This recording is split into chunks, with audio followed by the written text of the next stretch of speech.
Hey everyone, and welcome back to another review. Today I have the Sanctum Sanctorum. This is, of course, a Marvel Cinematic Universe set, specifically based off the Infinity War movies, as well as Doctor Strange, both 1 and 2, Multiverse of Madness.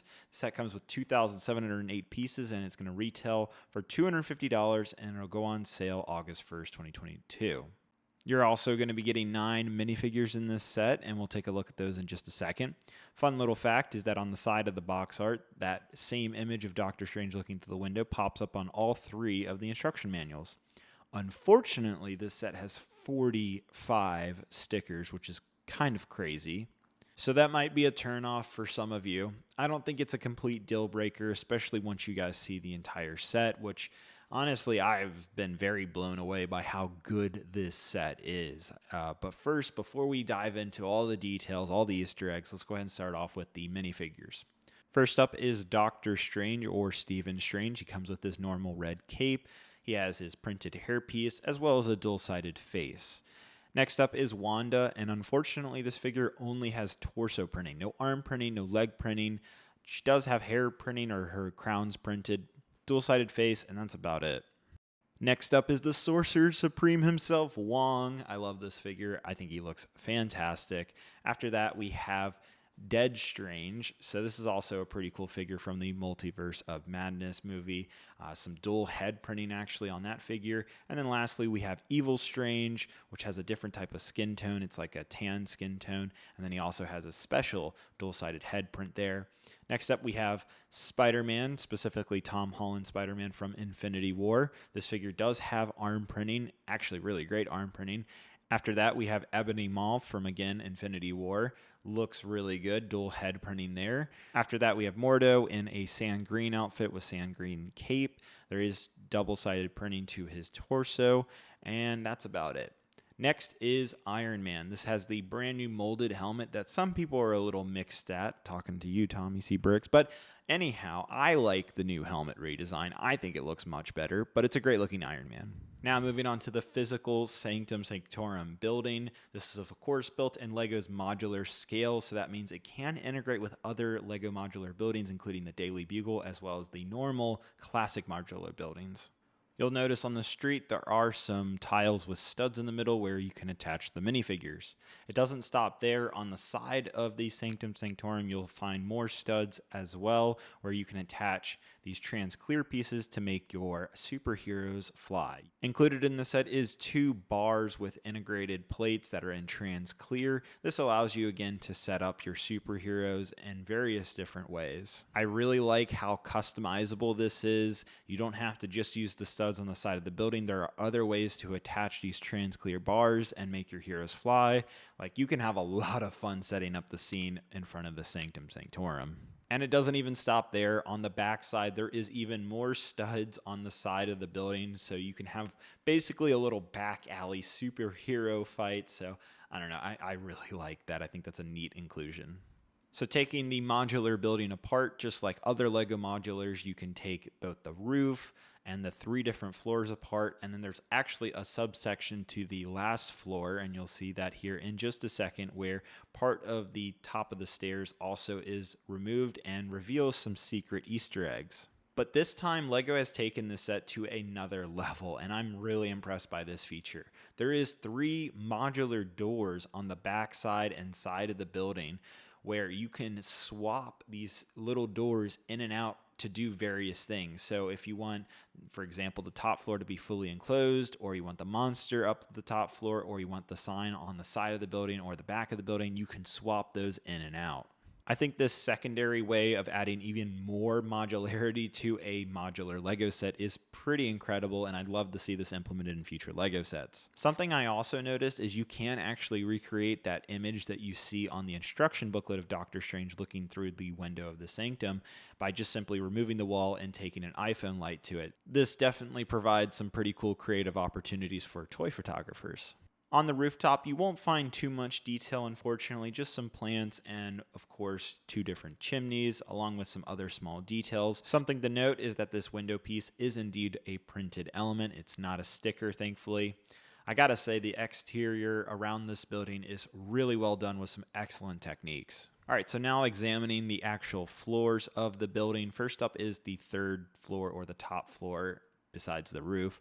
You'll notice there is paintings, there's swords, there's like a lamp, there's wall art, there's all kinds of little hidden Easter eggs within here. Even in the little chest, you'll find a scroll.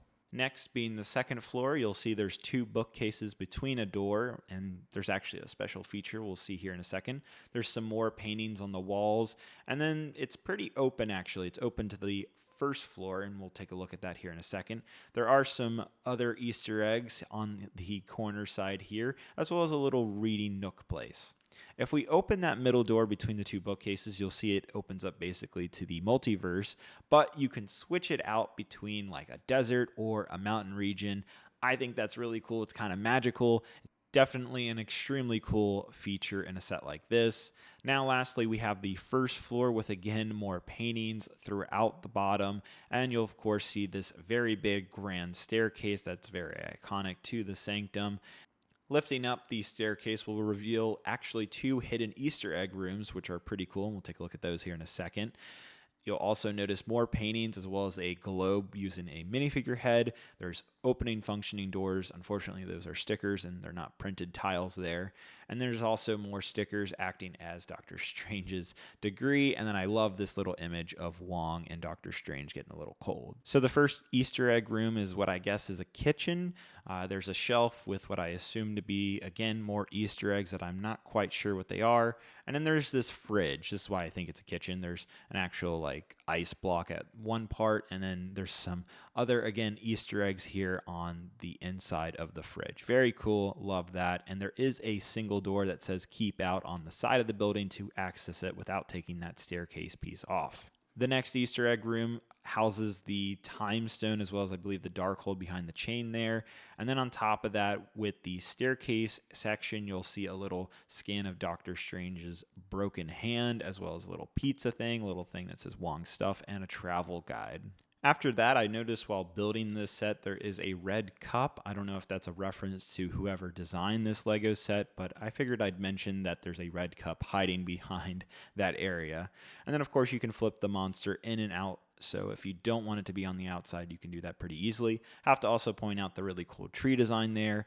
And then there also is even more Easter eggs out on the street with some newspaper, as well as a little letter that references 117A Bleecker Street. Outside of the Sanctum is a yellow dumpster that has Shady Acres Care Home, as well as Tony Stark's hairpiece, because I didn't know what to do with it. Then the last thing I want to show you guys is what this modular building looks like with other Lego modular buildings that have come out in recent years. And wow, does this thing look absolutely incredible. It integrates so well with other Lego modular buildings, way better than the Daily Bugle set that we got previously. I think the Sanctum perfectly blends with the Lego modular buildings. The color scheme as well as the architecture and design that the Sanctum Sanctorum set has works perfectly with the other modular buildings, better than I ever could have hoped for. Overall, I think this set is wonderful and has so many Easter eggs for Marvel fans. So at the end of the day, I think the Sanctum Sanctorum is one of the best Lego Marvel sets we have ever gotten.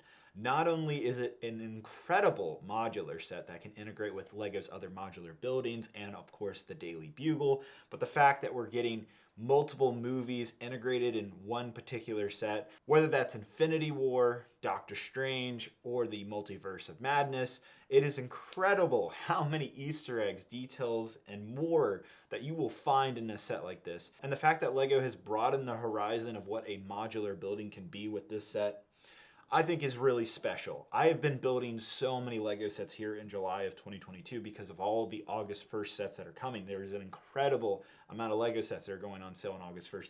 And I genuinely think this is one of the best sets you can pick up on August 1st. I'm not being paid to say that. I really think that as a Lego fan, as a Marvel fan, this thing's really good. Like really, really good.